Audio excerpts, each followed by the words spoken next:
Kia ora e tiwi e haere ake nei I te karere, kua tūwhera te waha o te māngai o te taitonga a Tākuta Ferris. Ki te tino whakahe I te whakatau a te pāti Māori, ki whakatārewa hia atu e rātou Maria Meno Kapa Kingi. No te rānei I tohua I te waitohutanga o te whakaputanga ki tētahi hiko I te taha o ngā kaimahi uniana he whakakotahitanga e tautoko ana I te tino rangatiratanga me ngā tika o ngā kaimahi. He kai tākoro rongonui anō kua kirimanatia e ngā hine toa ara. Ko te toa me tara koura ki ngā taumā heke heke e rua a Stacey Walker.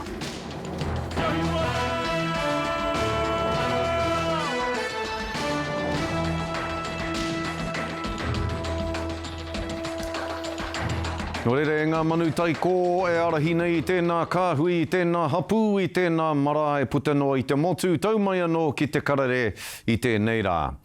Kāti, kei te korokoro o te parata te pāti Māori, kua tūwhera te waha o te māngai o te taitonga o Tākuta Ferris ki te tino whakahe I te whakatau a te pāti Māori, ki whakatārewa hia atu e rātou a Maria Meno Kapa Kingi.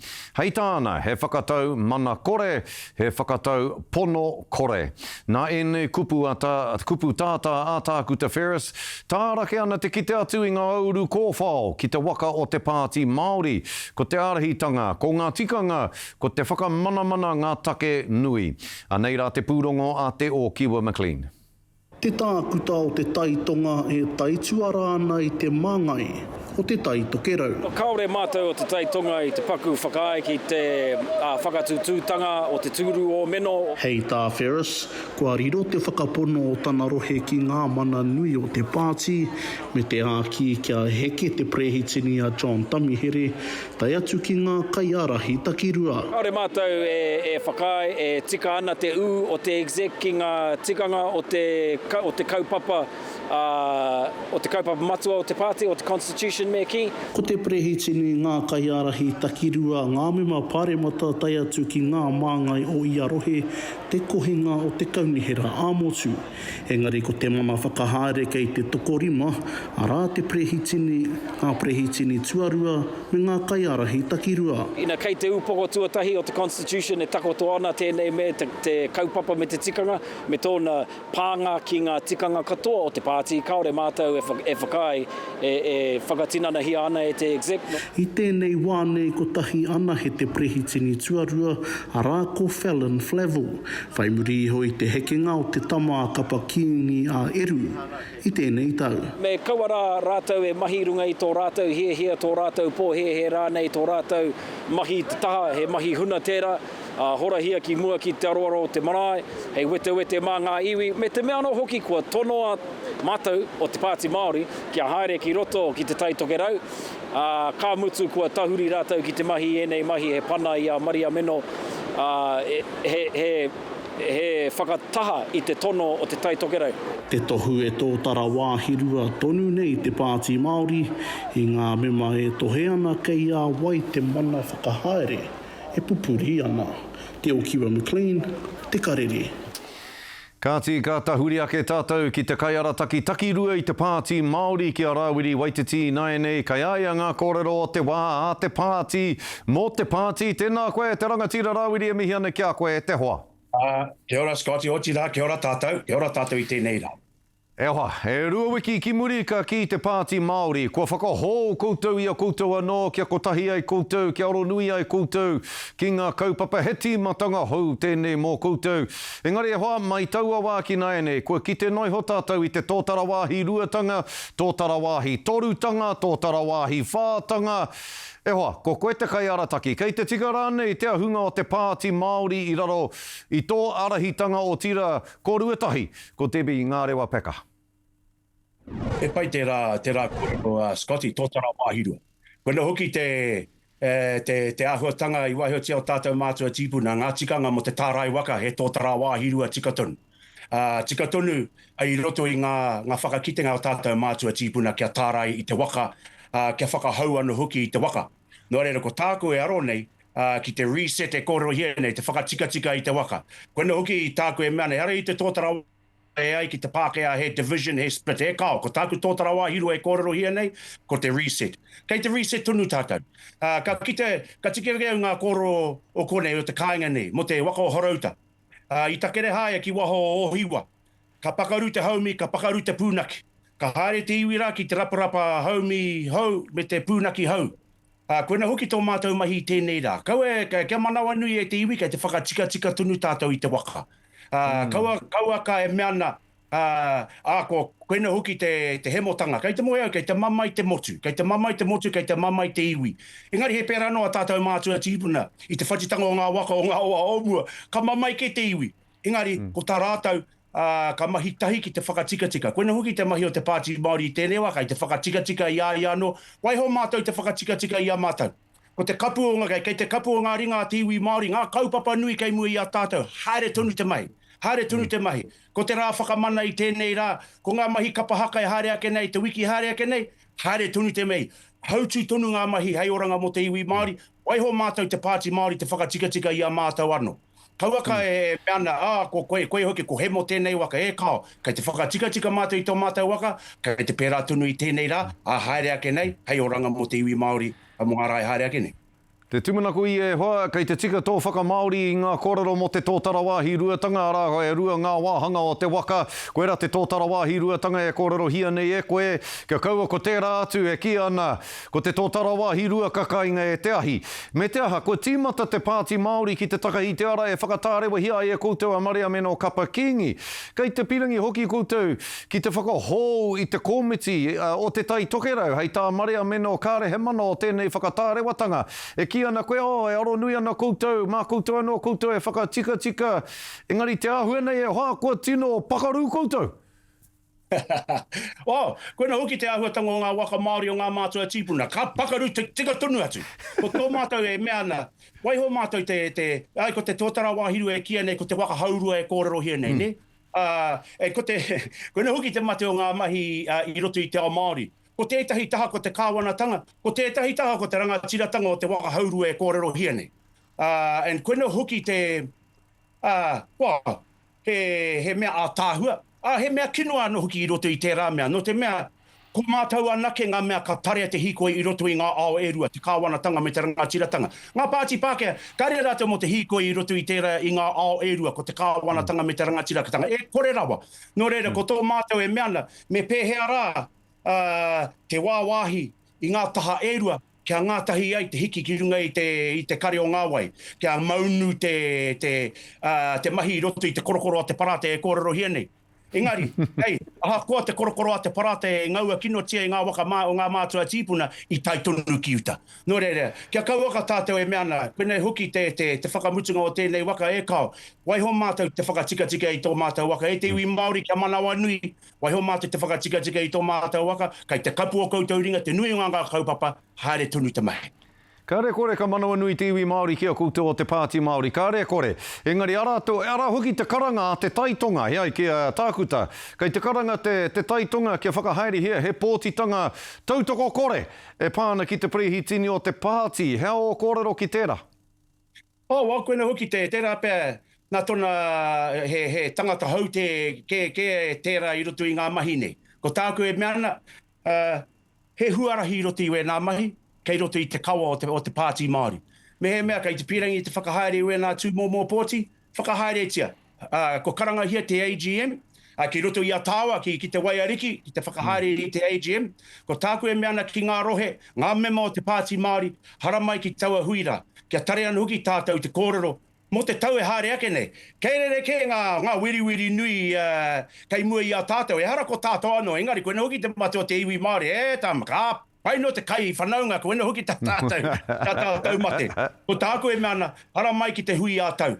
Whakatakotoria o kōrero. Me he mea, ko ena hoki te hihia te taitonga, he araka i roto i te kawa o te Pāti Māori, te Constitution, te whakahaere i wera atu āhuatanga, whakahaere tia. Whakahoki atu te mana whakahaere ki ngā rohe-rohenga. Ko ngā whakahau e kōrero hia nei koe e Scotty, e hara nā te prehitini. E hara nā ngā kaiarahi taki rua we nā whakahau. Ko ngā whakahau rā nā te kauni he rārohe, nā te National Council. E hara nā te National Executive. Koina hoki te kuare o etahi. Hara nā te National Executive, nā te National Council, ko ngā rohe-rohenga, nā rātau, wēnei whakahau I whakatakotoria. Hei ara, whakamua mō tātou e haere akini.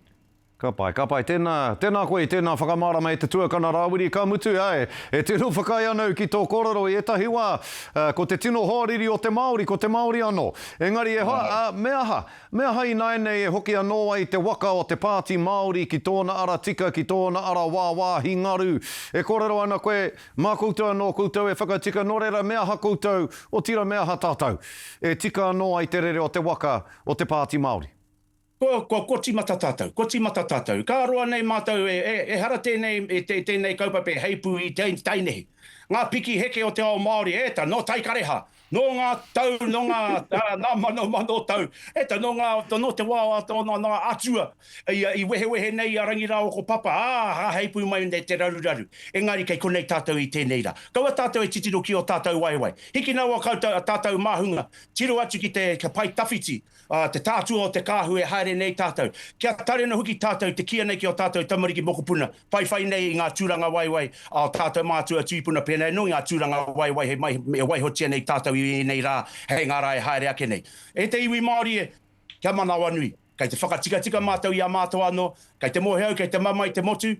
Kia kaha kia tātou. Kei te kapu o koutou ringa. Te nui o ngā kaupapa tāhua kei mui a koutou. Haere tonu te mahi waiho mātou te whakatika I a mātou. A tōna wā. Ka maunua no tēnei waka, pērā no I ngā tau koriru ake.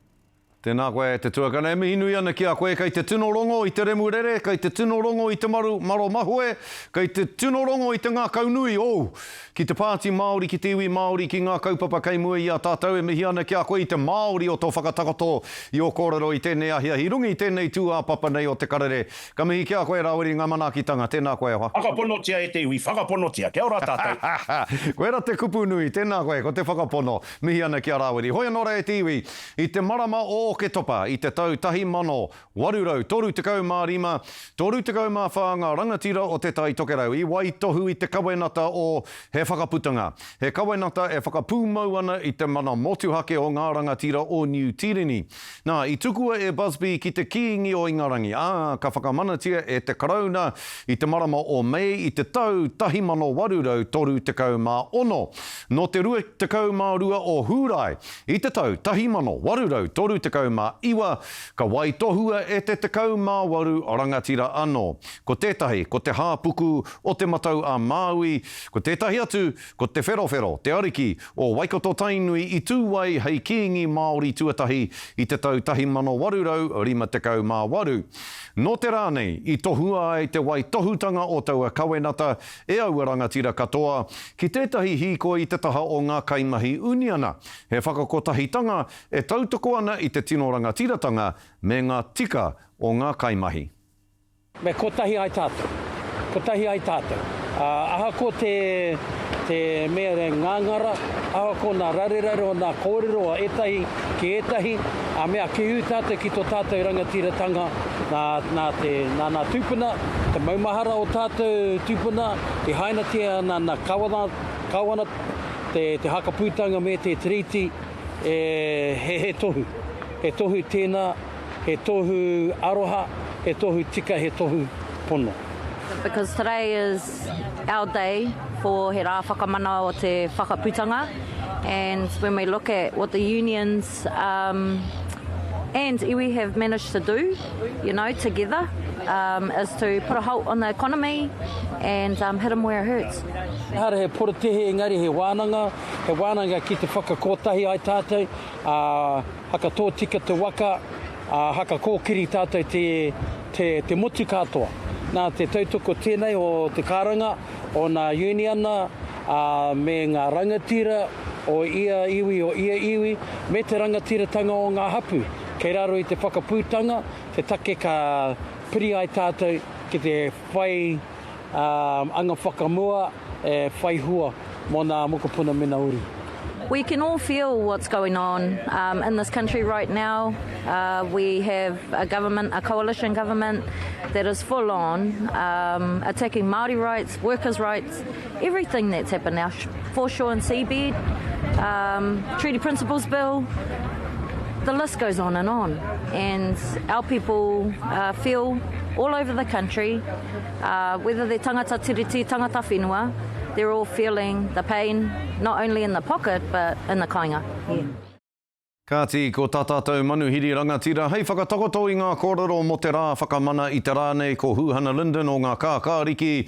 Kei te tuahine mihi atu ana no ki a koe, tēnā koe hoki mai anō ki te karere. Tēnā koe, tēnā koutou te motu. Tuatahi, koe nei te rā o te kawenato he whakaputunga.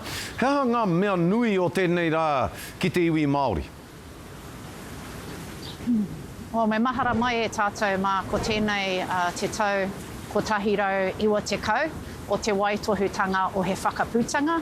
Ia tau, ka whakamine mai ngā uri ki runga ia te tī waitangi, pērā hoki i tēnei ngā rā whakatā. Kua hau he uri o Patuone, a Kauiti, a te wharerahi mā, e tika ana me haere ki te marae, whakarongo ki ngā wānanga me te whakanui i tērā tohe nui e tohe tonu nei te iwi Māori mo tēnei mea te rangatiratanga, te tino rangatiratanga o tō tātou iwi. Nō reire, mihi atu ana ki te marae o te tī waitangi, anō ngā kai kaue, ngā taumata kōrero e pupuri ana i te mauri o tēnei mea o he whakaputanga mō tātou katoa. Ka pai, mō korea nō kia kōrero koe mō tēnā hui ki roto waitangi i te rānei nā te mea i reira ngā kaiarahi a iwi. Ki te hāpai tēnei rā te rā whakamana ki roto waitangi, ki o whakaaro i pēhera te haere o te kaupapa i te rānei, i pēhera hoki te whaihua o te hui i te rānei. Ai mihi atu ana ki ngā kai kōkiri i tēnei kaupapa o he rā whakamana. Puta i Aotearoa, te tiro ana ki roto i ngā hāpori tāmaki makaurau, ki whanganui, ki te Waipounamu, ki Poneke Rāno. He maha ngā uri, ngā kaimahi e pēhi tonu ana i tēnei kāwanatanga, e puta mai ana ki te tohe, ki te porotu, e pāna ki ngā ture, me ngā kaupapa here, e raweke ana i te Treaty o Waitangi anō ngā tika o ngā kaimahi. Te ora o te tangata, te ora o tō tātou taiao. Pērā mātou i Waitangi, ka pērā hoki tātou katoa. Nō reira, mai tērā wiki mo te porotu nui o te motu, anō i tēnei rā, ka tohe tonu. Ka mutu Huhana ia ki ngā kōrero i whakahaere hui ina nahi ko Fight for North Tech tonu te kaupapa o taua hui. Ahakoa te 3 miriona tāra te kāwanatanga kei te takahi tonu te kuratini rā o North Tech i te ara o te poroporo kaimahi o te tapatapahi kaimahi. Neke atu i te rima te kaupea ka kore mahi. Hea ngā kōrero o te wā mo tēnā take? E aroha nui ana ki ngā kaimahi, tāhi anō au ka rongo i tēnei poronga o ngā mahi rima te kaupoano, me te aroha kia rātou ki roto i ngā rohe. Pērā i te hiku, e tahi o ngā kaimahi, te hunga e arataki ana i ngā akonga, ngā hekere tari, ngā kaimahi te tari, mō tēnei mea te pūnaha o te tai tokerau. E tahi o ngā kai whakahaere hoki, kua poroa katoa, te reo o te akonga. Nō reira, he maha ngā āwangawanga ki roto iau, anō ki roto i te hāpori mō tēnei rongo ngā hau, nō reira koea a hau e tono ana ki ngā iwi, ki ngā kaikaunihera, ki ngā rangatira Pākihi nei, me pēhea tātou e awhi ia te tai tokerau wānanga, anō e aroha tonu ana mō ngā kaimahi. Mua i te krihi me te ka poroa katoa whakakorea o rātou mahi. Nō reira, ka pēhea rātou mō enei o ngā rā whakatā o te krihi me te. Koia te tahi pātai nui ki te minita mō ngā kaupapa kuratini, anō ki ngā kai whakahaere o te tai tokerau wānanga. Ka pēhea tātou i nai nei. Tika marika tēnā pātai. Rawe Huhana, rawe te whakarongo atu ki a koe, whakatakato ana i o kōrero, i o whakaaro, ki tēnā kaupapa, kāmihi a te karere ki a koe, kāmihi a te manahau ki a koe, tēnā koe te tuahine ngā manaakitanga, tēnā koe. Tēnā koe, tēnā no tātou katoa. Karawe, kāti e te iwi, hei muri ake i ngā whakatairanga he kai tākoro rongonui anō kua kirimanatia e ngā hine toa. Ara, ko te toa mētara koura ki ngā taumā heke e rua, a Stacey Waka. Kia mau tonu mai.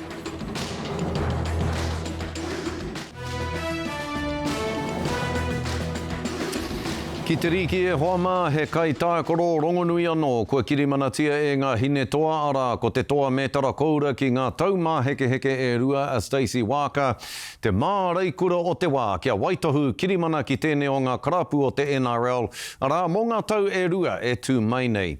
Teitei hoki a tōna wawata, ara, ko te taitara o te whakataetai NRLW. Me noho ia ki tāmaki, nā reira ka rereke e tērā mōna, engari e hari te mea ko i anake ka noho ki tāmaki o tira ki ngā hine toa mo te wā tuatahi. Kua kirimanatia hoki etahi o ona hoa no ngā Broncos, a Gail Broughton a rāua ko Mele Hufanga.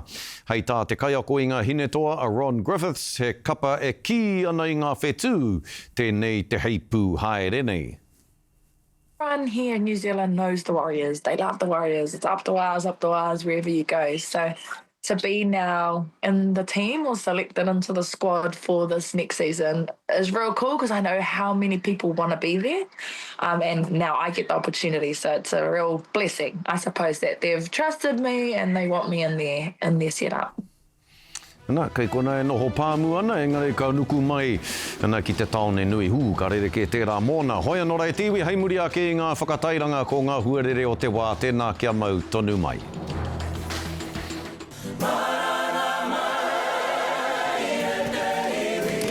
Kati e tiwi e whai ake nei ko ngā tohu huarere.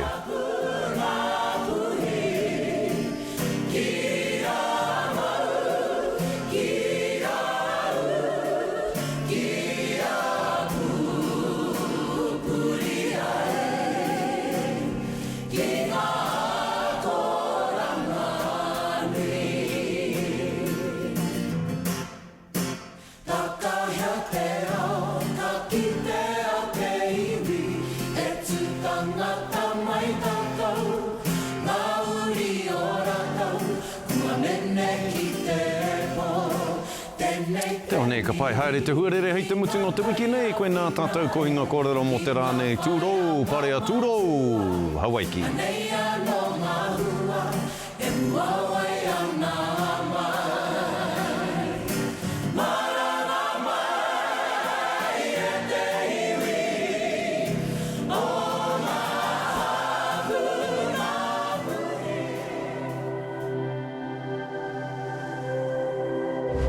Ko te reo, te take.